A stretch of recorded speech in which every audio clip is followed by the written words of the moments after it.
So here I finally have a, what's it called? So here it is, a PlayStation Portal. Now everybody scream enough respect to the X. Enough respect given.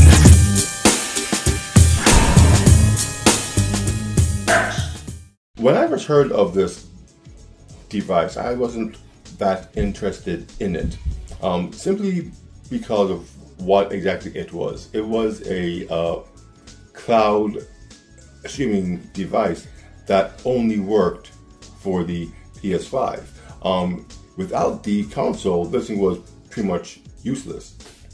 Now I know to most the PlayStation Portal is not a particularly new device. It came out in November of 2023. We are currently in March of 2024. But this device has had more than 4 months to make its way around to anyone who had an interest in the device. The issue is, it's not easy to come by. So before we see what this thing can do, let's unbox it and take a quick tour around the device itself. Alright, so here is the device, here is the box. Let's take a quick look around it. You have your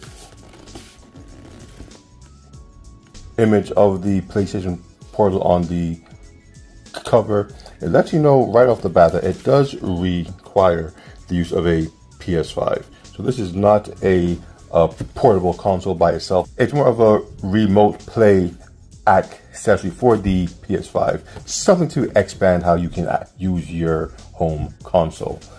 Now, let's open up the side here.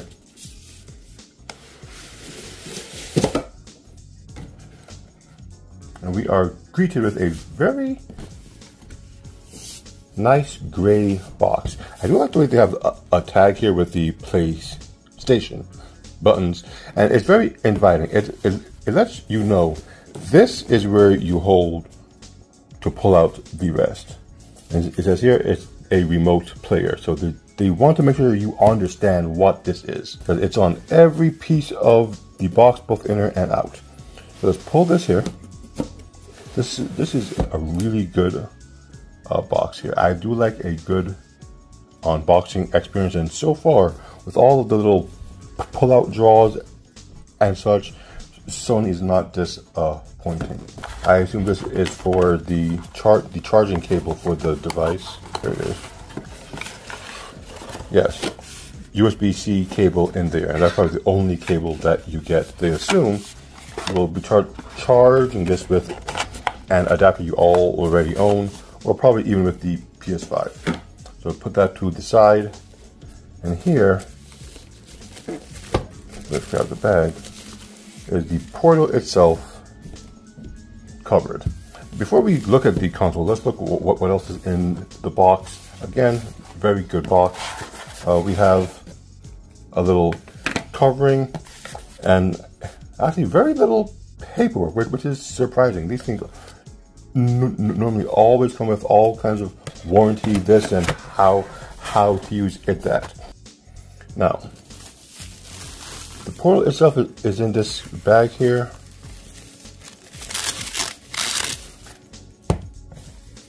And voila. Now let's take off this tab here, pull on the tab.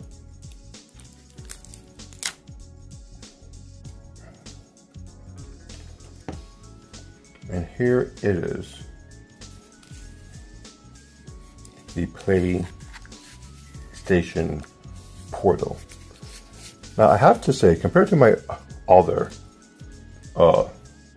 handhelds, this is probably the best looking one, simply because it reminds me very much of something Batman would use, and I am a pretty big fan of Batman.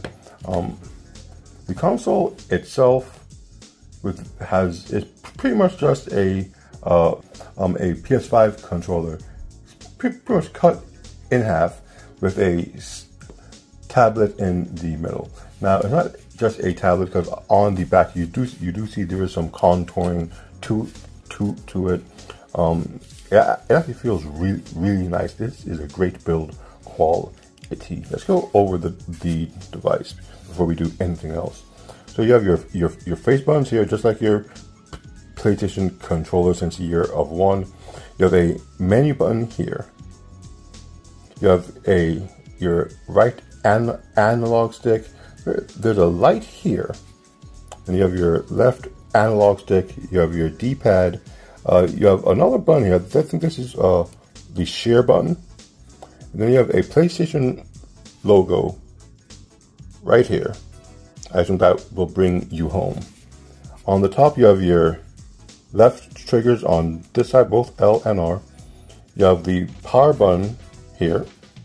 I think this is the link button to link the unique headphones that it has, as this thing does not have Bluetooth. Here you have your volume up and your volume down. Then you have your right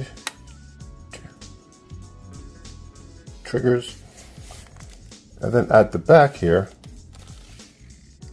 if you look close, I don't know if my lighting is good enough to catch it, there is a headphone jack here and a USB-C here. Now the USB-C that this thing has is solely for charging the device. There's no transfer of data whatsoever, at least not readily. I'm sure that someone is going to find a way to hack that port to allow us to get more going on this than cloud gaming from the PS5.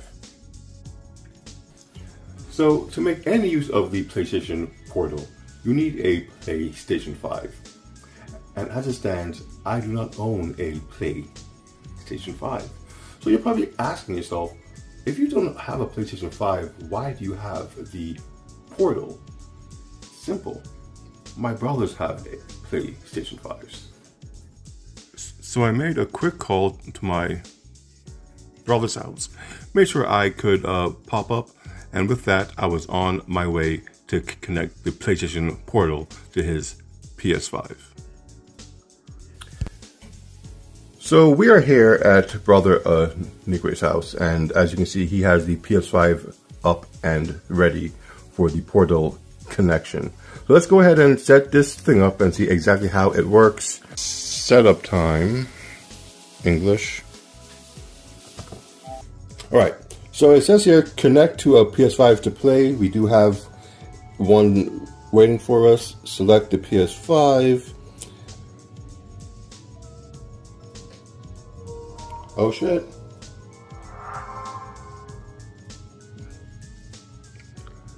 So as you guys can see, we do have the PlayStation Portal connected to his PS5, and it mimics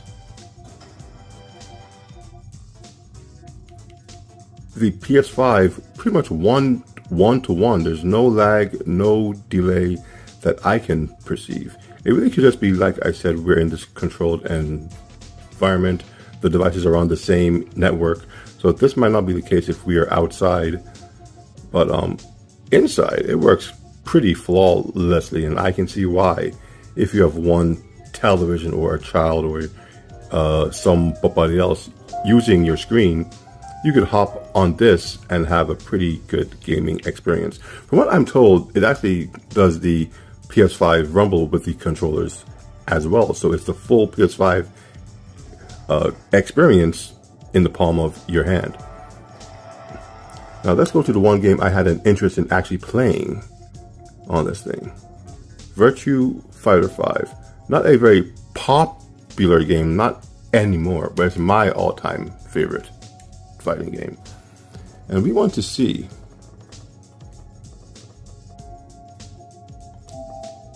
if not only can we play it here, if we can also play locally via the two screens.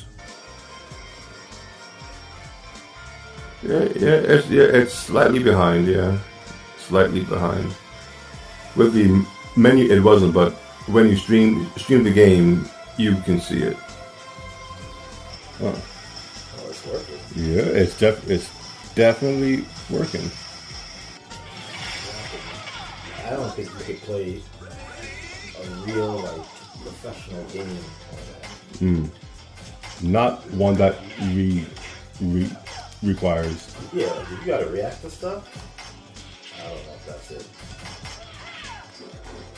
If you can run this without stuttering and stuff. Oh, wow.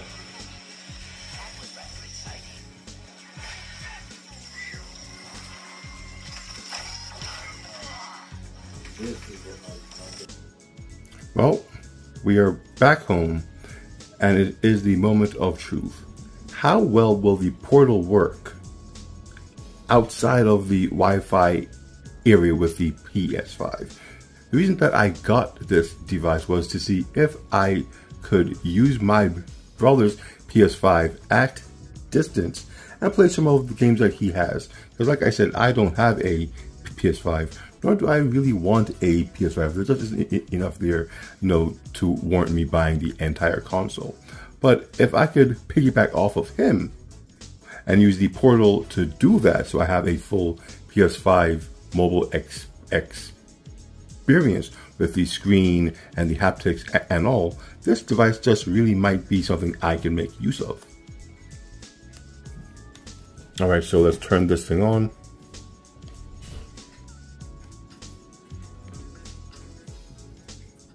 Powering up.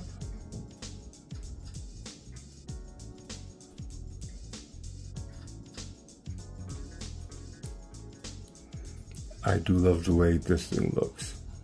If that does not scream Batman, I don't know what does. To unlock, press the PlayStation button.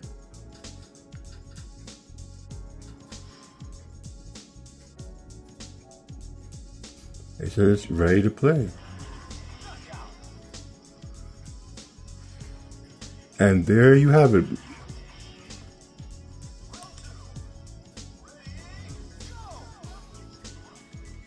I am connected to my brother's PlayStation 5. Now, I'm not sure how wise it is to play a fighting game where that requires split second input on a cloud-based streaming console. But if this is the only way I can play Virtua 5 on the go, I'm willing to make the sacrifice. But again, it feels good. I don't remember all of my moves, but I still got a perfect, so that's better than nothing at all.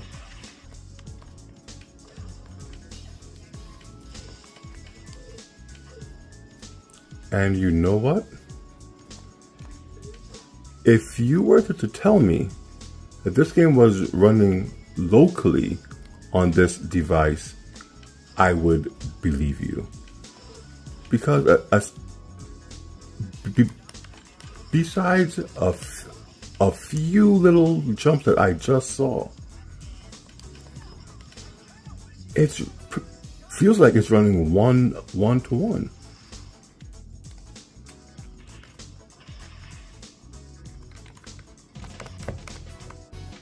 Oh, and there is some lag there. I don't know what's going on.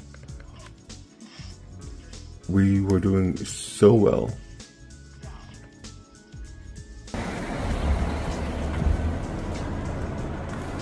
Here I am at the laundromat, again trying to see how well this thing can work outside of more controlled areas. I'm using the public Wi-Fi of the laundromat to try and connect the portal. Now, as you know, the issue with the portal is that it doesn't have an internet router. So to connect directly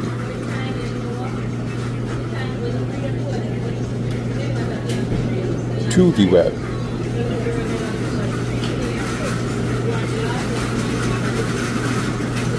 I had to go via my Duo. Now my Duo is connected to the Wi-Fi of the laundromat, and I'm sharing that Wi-Fi connection with the Portal, and things seem to be working out just fine.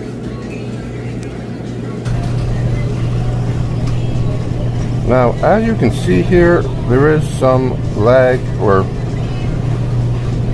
it's not running as smooth as one would hope. But then again, this Wi-Fi hotspot that I'm connected to is not the most optimal at all. But the game is playable. We do have a few drop frames here and there. And again, it's just the simple fact that you can take your PS5 gaming experience with you pretty much anywhere you go now, thanks to this device. And you know what? The stream got better as I played, so I guess it has to adjust to where you are, because now those jumps that I had aren't as often, and it's still sending the rumble through like I'm on the PS5 controller. So yeah, you are definitely able to get a pretty good gaming experience, providing you have the ability to connect your Portal to a public Wi-Fi hotspot. There are a few loops to jump through, but that is because of Sony, but it is possible. But the fact that you can play your devices or play your game wherever you are to varying degrees of success, I do think is a step in the right direction.